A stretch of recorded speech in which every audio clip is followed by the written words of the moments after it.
Hello friends, मैं संध्या शर्मा। जय श्री कृष्णा। आज हम बात करेंगे आधुनिक युग के प्यार के बारे में।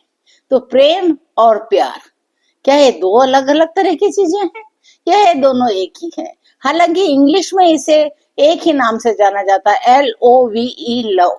उसमें प्रेम कहो या प्यार कहो, मोहब्बत कहो या इश्क कहो, वो सब बातें आ जाती है। लेकिन आध्यात्मिक जगत में प्रेम और प्यार का बड़ा ही अलग अर्थ कहा जाता है।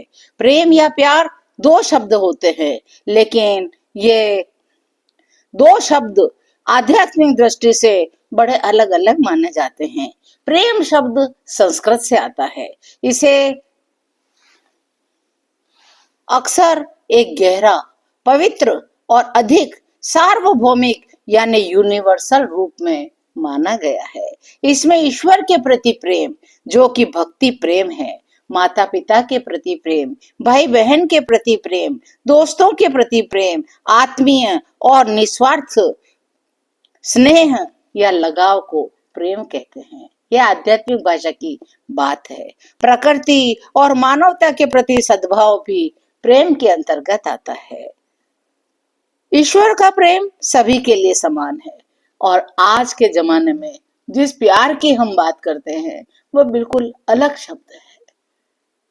वह सार्वजनिक शब्द है। वह आध्यात्मिक जगत से जुड़ा हुआ शब्द नहीं है। आध्यात्मिक जगत में हमें प्रेम कहना पड़ेगा, जबकि संसारवादी के लिए, सांसारिक बातों के लिए हम प्यार शब्द का इस्तेमाल करते हैं। यह शब्द उर्दू से आया है या फारसी से आया है।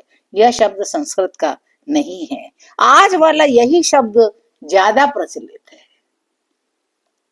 किसी व्यक्ति से रोमांटिक लगाव हो जाए तो प्यार बोला जाता है।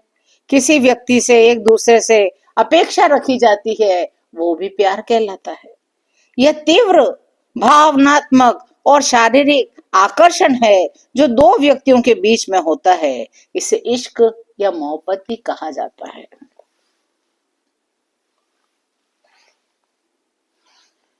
यह शब्द दो लोगों को जोड़ता है। ये केवल निस्वार्थ नहीं होता। ये प्यार जो है ये केवल निस्वार्थ नहीं होता, जबकि प्रेम निस्वार्थ भावना से भरा होता है।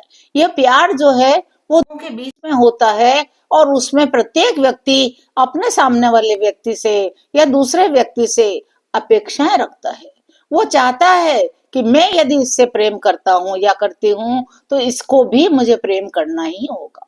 ये भी मुझसे प्रेम करेगा या ये भी मुझसे प्रेम करेगी। जो कुछ मैं इसके लिए करता हूँ वो सब उसे भी मेरे लिए करना होगा। आदान प्रदान किया जाता है। आदान प्रदान को प्यार का नाम दे दिया गया है। मानसिक संबल और धैर्य की अपेक्षा भी इसके अंदर रहती है। इसमें दोनों व्यक्तियों की शारीरिक जरूरतें होती है, मानसिक संबल चाहिए होता है और दोनों को एक दूसरे से धैर्य की अपेक्षा रहती है। इसमें यदि सिर्फ एक व्यक्ति की ओर से ही दिया जाए तो वो प्यार ज्यादा दिन टिकता नहीं है। दिया जा ही नहीं सकता ऐसा प्यार दूसरे को जब तक कि उसकी कोई अपेक्षा नहीं होगी। हर परिस्थिति में साथ निभाने के इसमें वचन भी देने होते हैं। इसमें ये नहीं है कि एक जना तो प्यार देता ही रहे और दूसरा जना उसे उपेक्षित करता रहे। इसलिए प्यार दो लोगों को जोड़ता है। विवाह में पहली सीढ़ी प्यार ही होती है। जब दो लोग आपस में जुड़ने की कोशिश करते हैं तब सबसे पहले उन्हें एक दूसरे को समझना होता है।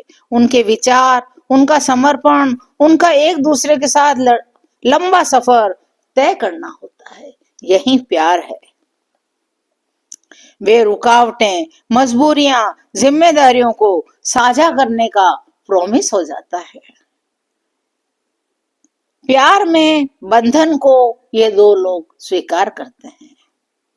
एक दूसरे से सिर्फ प्यार ही नहीं, सम्मान देना और एक दूसरे की जरूरतों का ध्यान करना ही प्यार कहलाता है। तो आज हमने देखा कि प्रेम और प्यार दोनों में बहुत अंतर होता है। माता पिता से जो प्रेम होता है वो बड़ा निस्वार्थ होता है। माता पिता का अपने संतानों के प्रति जो प्रेम होता है वो भी बड़ा निस्वार्थ होता है।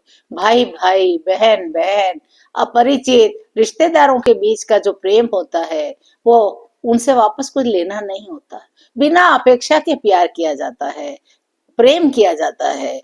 और प्यार के अंदर दो लोग बंधते हैं, एक दूसरे का ध्यान रखना पड़ता है, एक दूसरे की जिम्मेदारी उठानी पड़ती है, और कई सारी अपेक्षाएं अपने साथी से एक जने को दूसरे जने से रखनी होती हैं। तभी जाकर के ये प्यार शब्द सार्थक होता है। तो आज मैं अपनी बात को यहीं विश्राम देती हूँ। फिर मिलेंगे एक नए भाव के साथ, एक नए एपिसोड में। जय श्री कृष्ण।